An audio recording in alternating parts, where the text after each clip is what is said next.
फैसलाबाद में बिजली की बंदिश के बायस कारोबारी जिंदगी बुरी तरह मुतासिर हो रही है। लोड शेडिंग के बायस शहरियों को परेशानी का सामना करना पड़ रहा है। मजीद तफसीलात जानेंगे फैसलाबाद से जुल्करनैन ताहिर से।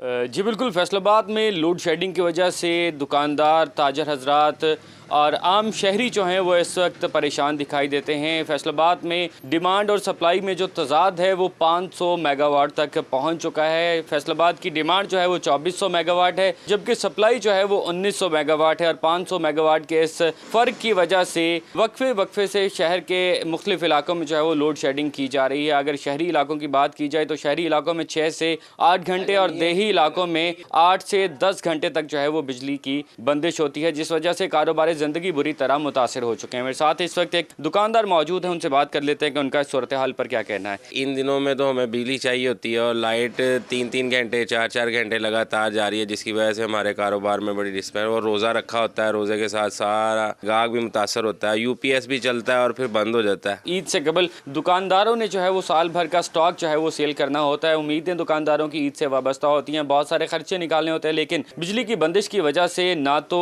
जो चीज़ें हैं वो फ़रोख्त हो रही हैं, और अगर कोई ग्राहक आता भी है तो वो चीज़ ख़रीदने की बजाय दुकान से निकल जाने को तरजीह देता है, जिस वजह से कारोबार जो है वो बुरी तरह मुतासिर हो रहा है। जी।